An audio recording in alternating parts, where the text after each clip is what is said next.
Hello, 7th class students. Welcome to the chemistry class. Today we are going to start our 4th chapter, chapter number 4. Open your book and come on the chapter number 4, atomic structure. Today we are going to discuss about atomic structure, which is your chapter number 4. Open page number 41. तो आज हम basically क्या है बेटा कि atom के बारे में पढ़ेंगे कि एटम क्या होते हैं, मॉलिक्यूल्स क्या होते हैं और एटम के अंदर क्या क्या चीज़ें हैं। एटॉमिक स्ट्रक्चर उसे कहते हैं, यानी एटम किन किन चीज़ों से मिलकर के बना हुआ होता है। जो एक एटम होता है उसके अंदर क्या क्या चीज़ें प्रेजेंट होती है बेसिकली। तो पेज नंबर 42 पे आएंगे बेटा सभी बच्चे। एटम एंड मॉलिक्यूल दे रखा है यहाँ पर पेज नंबर 42 के ऊपर। तो यहाँ पर एटम एंड मॉलिक्यूल्स में क्या है कि एटम क्या होता है। एटम किसी भी सब्सटेंस का बिल्कुल छोटा पार्ट होता है, वेरी वेरी स्मॉल पार्ट, जिसको आप लोग अपनी नेकेड आइज से सीन नहीं कर सकते बेसिकली। क्लियर है। इन एंशियंट टाइम पे एटम को एक इंडिविजुअल पार्टिकल भी कहते थे, जो अकेला रहता हो, यानी कि जो बिल्कुल अकेला रहता हो, जिसको आगे नहीं तोड़ा जा सकता। इंडिविजुअल का मतलब जिसको तोड़ा जा सके, इंडिविजुअल जिसको आगे नहीं तोड़ेंगे, अकेला रह गया हो बस। तो एक कैरेट इज ए मैटर, जो एक कैरेट है वो भी एक मैटर है। And we already know that the smallest particle of matter is an atom. और हम जानते हैं ये बात कि एक जो छोटा से छोटा पार्टिकल होता है, स्मॉलेस्ट पार्टिकल होता है किसी भी मैटर का, उसे एटम कहते हैं। Atoms are building block of matter. जो एटम्स होते हैं वो बिल्डिंग ब्लॉक होते हैं मैटर के। बिल्डिंग ब्लॉक का मतलब यहाँ पर क्या होगा, बिल्डिंग ब्लॉक यानी कि किसी चीज़ को बनाने वाले, क्या करने वाले, उसको बनाने वाले। तो ये एटम जो होते हैं वो मैटर को बनाते हैं बेटा मिल करके। तो एटम्स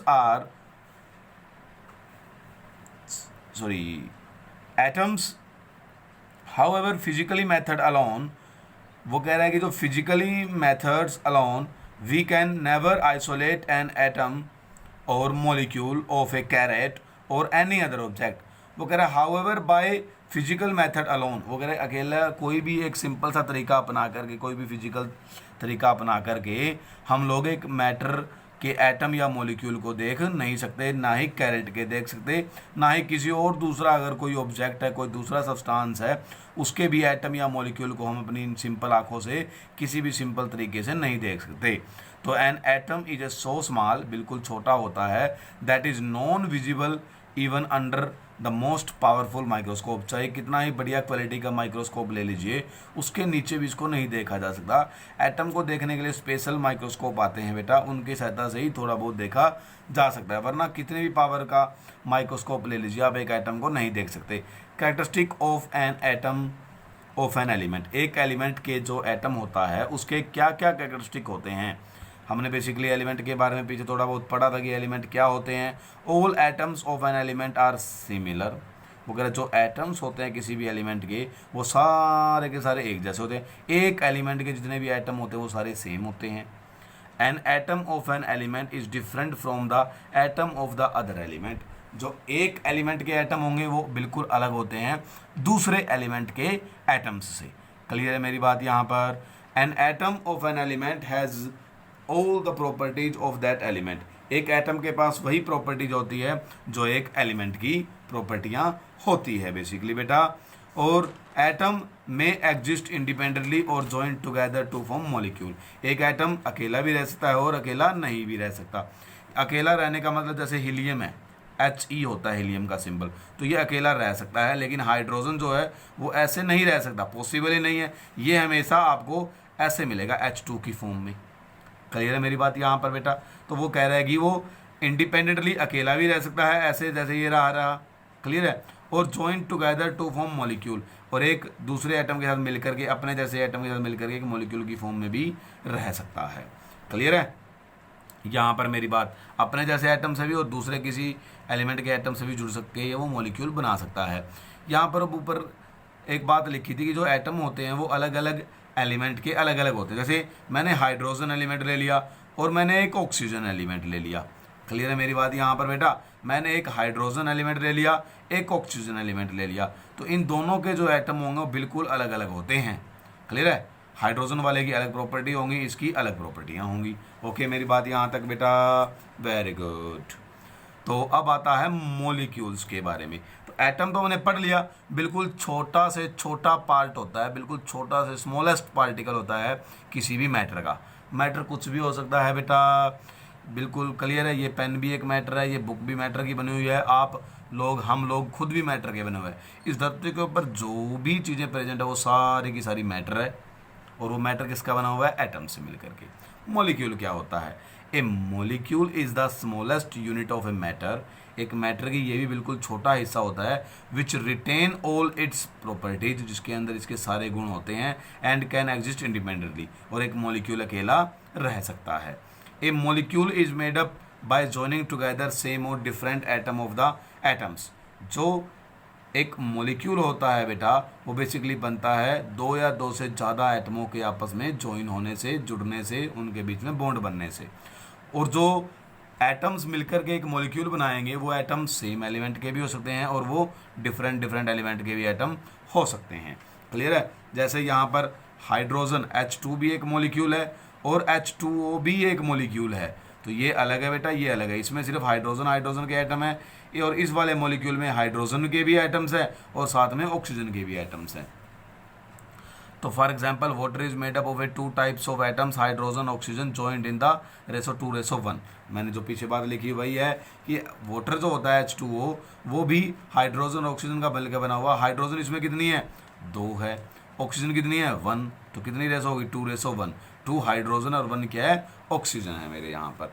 तो आगे उसने नीचे लिखा हुआ है, अब बिल्कुल लास्ट में देखिए पेज के, कि molecule can be classified into 2 categories. Molecule को 2 भागों में बांट सकते हैं, बेस्ड ऑन द सिमिलर और डिफरेंट एटम बॉन्डेड टुगेदर। इस बात के ऊपर कि वो एक ही तरह के एटमों से मिलकर बने हुए या अलग अलग एटम्स के।